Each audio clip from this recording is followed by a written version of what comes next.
Oke, assalamualaikum warahmatullahi wabarakatuh. Baik lagi bersama ceritanya si Breo. Nah, oke, sekarang pagi jam 7 kita ada di kediaman atau rumah Bapak Herman. Yaitu kita mau ngesut. Nah, ini dia. Gedung Walet. Nah, ini. Dari sini muncul suaranya. Itu menurut yang saya tahu gunanya buat mancing atau memikat suara. Jadi ketika ada walet atau hewan tersebut, nanti dia kepancing lewat suara ini. Nah, nanti dia masuk ke dalam. Nah, barulah dia ya kayak gitulah mungkin kalau kalian paham dengan gedung walet ini. Nah, seperti apa nanti gedung walet ini dalamnya? Nah, ini juga baru jadi sekitaran beberapa bulan kemarin. Nah, ini belum ada tahun. Nah, dan ini mau dilakukan penyemprotan. Nah, oke, cerita si Brewo. Jadi kata si bapaknya tadi, jadi yang ada di bagian apa kos semprotan ini telur bebek semua, nggak pakai yang namanya campuran tadi yang di dragen atau di kompan ya.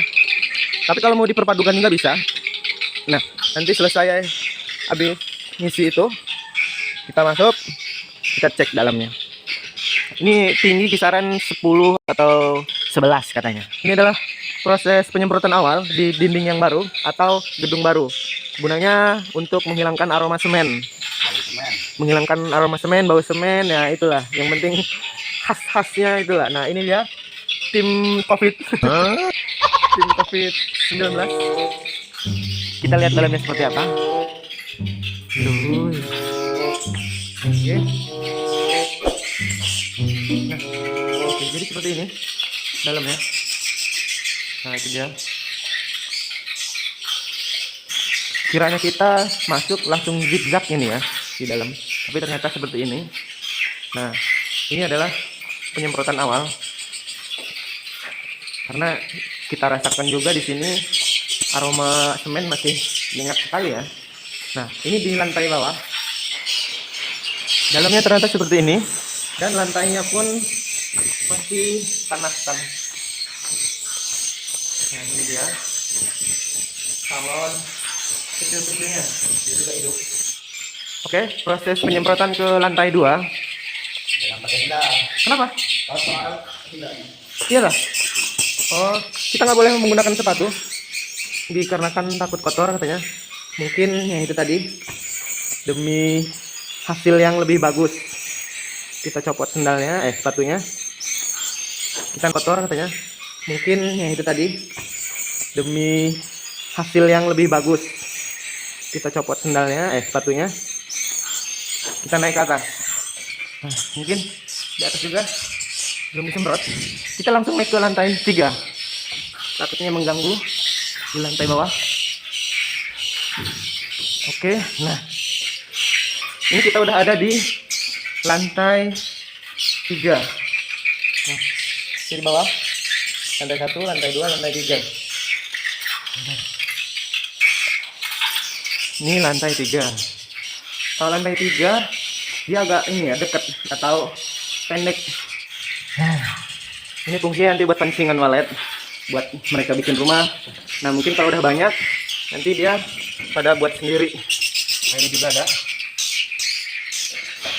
Ini kita kalau berimajinasi atau berpikir, kok gue kayak lagi uji nyali gitu kan. Ini gelap.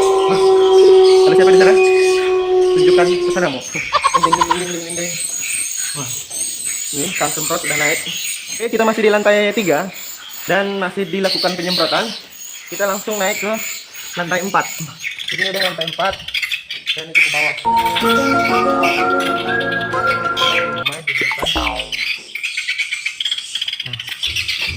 Jadi buat pemula atau yang baru bikin gedung sarang walet ini, memang pertama itu harus punya daya pikat seperti ini. Nah, ini gunanya buat memancing walet atau hewan tersebut biar bisa terpancing masuk ke sini. Nah, dan buatlah sarang-sarang di sini, sarang baru di sini. Oke, cerita si Brewo. Nah, kita udah keluar dari tempatnya. Di dalam cukup pengap dan juga baru dilakukan penyemprotan. Nah, ini baru penyemprotan yang pertama. kata Bapak. Dan nanti mau dilakukan penyemprotan yang kedua dan menggunakan bahan ini tadi. Nah, ini dia. Ini buat penyemprotan terakhir. Nah, oke, cerita si Bro. Kita mau lihat tempat pengendalian suara-suara yang seperti yang kalian dengar ini. Nah, yang kalian dengar seperti itu.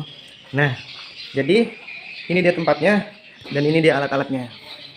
Nah, ini seperti pengendalian tip atau ya ini pengendalinya ampli ini ya, kayak ampli. Nah, ini pakai aturan waktu juga, timer. Nah, ini mungkin 23, 23, 46, 46 mungkin aturan hidup matinya. Oke. Jadi kisaran harga atau taksiran harga atau budget yang dikeluarkan total untuk membuat gedung ini ukuran antara ya mungkin tadi bilangnya berapa ya? 899 kayaknya. Dia bilang tadi 99, lebar, panjang juga ke sana. Nah, dan juga tingginya ini antara 10 meter dan 11 meter. Ini yang paling pendek ini ya. Ada juga yang lainnya dia tingginya itu sampai hampir di atas 15 meter atau di bawah 15 meter. Kebanyakan sih standar seperti ini yang buat orang. Maksudnya orang buat kebanyakan seperti ini.